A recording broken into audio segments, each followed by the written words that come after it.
Alright, so far we've got sign in and create account working, but so far we haven't put any validation in.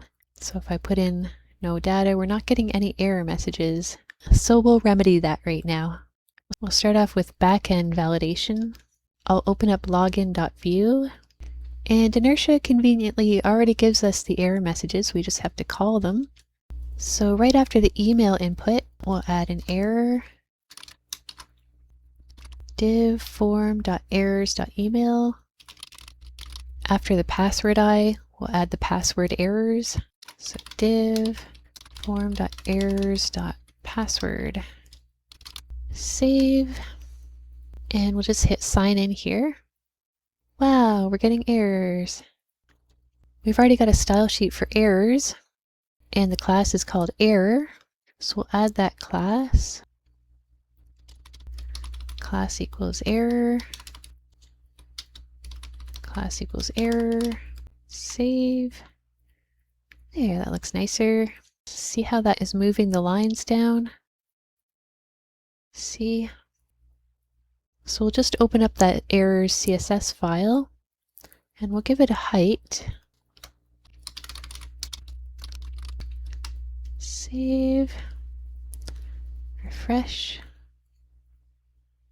There, that's nice. Just add a bit more padding above forgot password. PT3. There. So what if we put something in here that's not a password, like Caramel the cat? I'll say password, sign in. Must be a valid email address. Good. Let's try an email that isn't registered. happy@happy.com.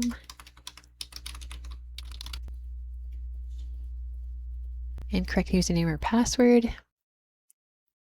Let's try a valid email. test.example.com. But we'll use the wrong password, so that's not the right password. Sign in. Incorrect username or password. So that's all working properly. We'll just quickly do it for create account as well. So below each input, we say div class equals error and form.errors.name. Just copy this. This one's .email. And this one's .password. Save. I'll just hit create account. Look at all that. Beautiful. Now we could just say we're done here, but we could make a little tweak. It takes a lot of work, but it's better. See how long it takes for the message to come up?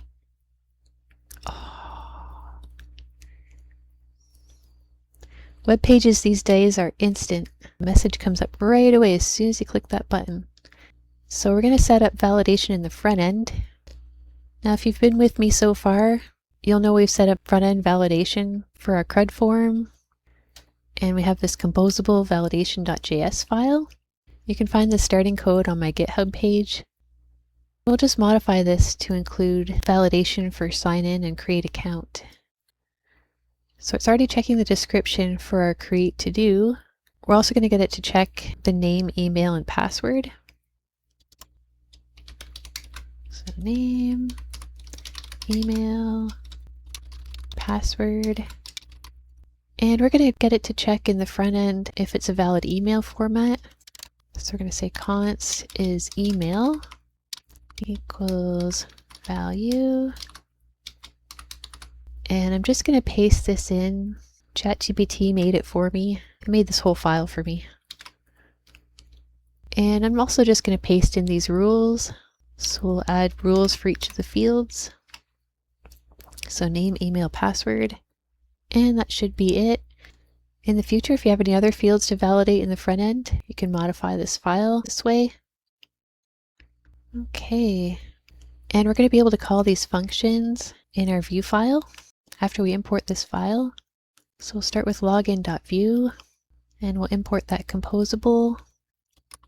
Import use form validation from composables/validation.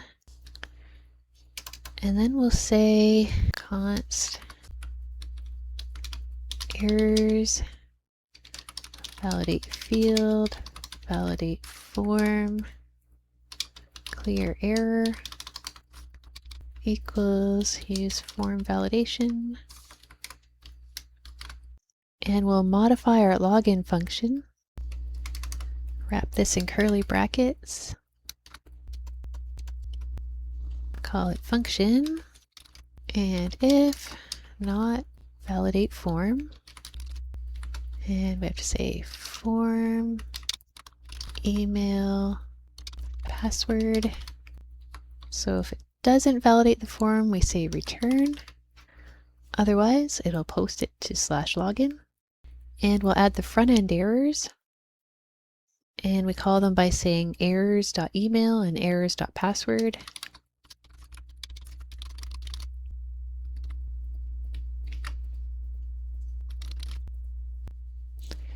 Okay, let's go test it. So if we go to sign in, and if I hit this button, the errors should appear right away. Hey, very nice and fast.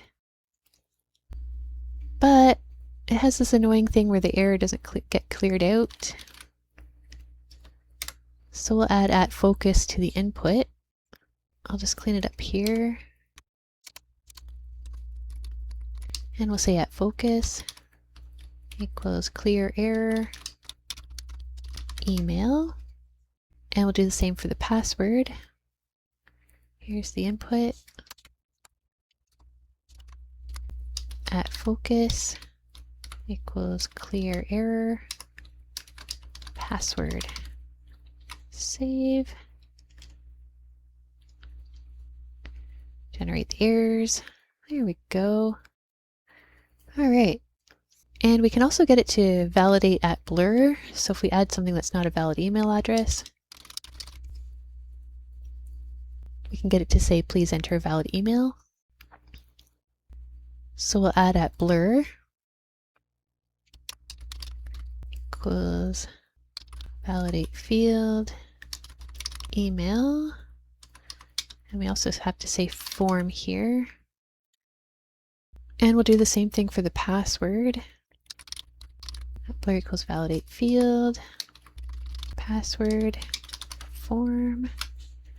Save that. So we'll enter 4 characters. Password must be at least 8 characters. Okay, and finally we can quickly do the same for create account. So I'll copy these over.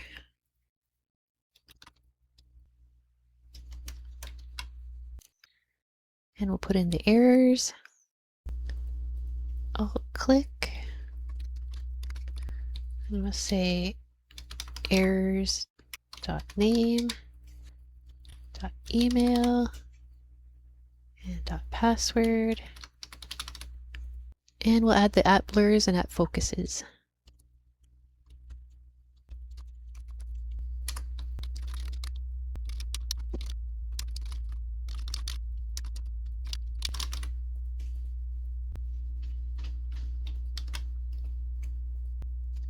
Do the same here.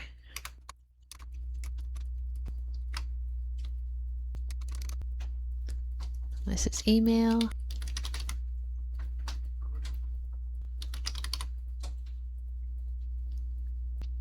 And the password field.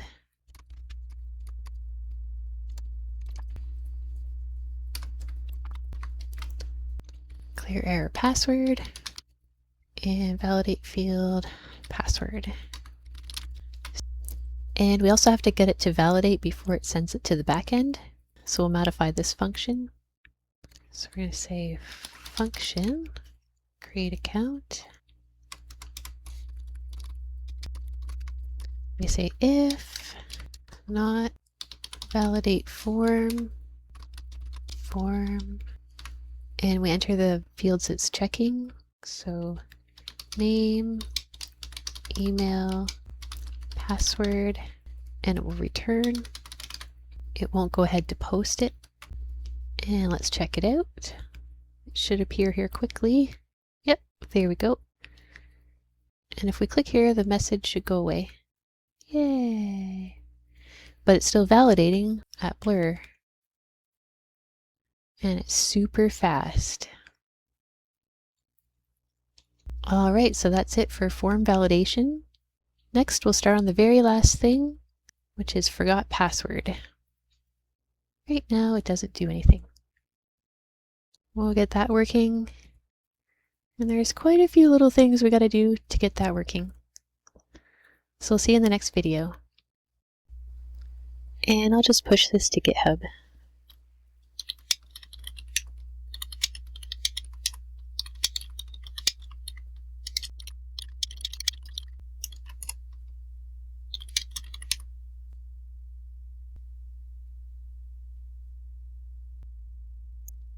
And it's there.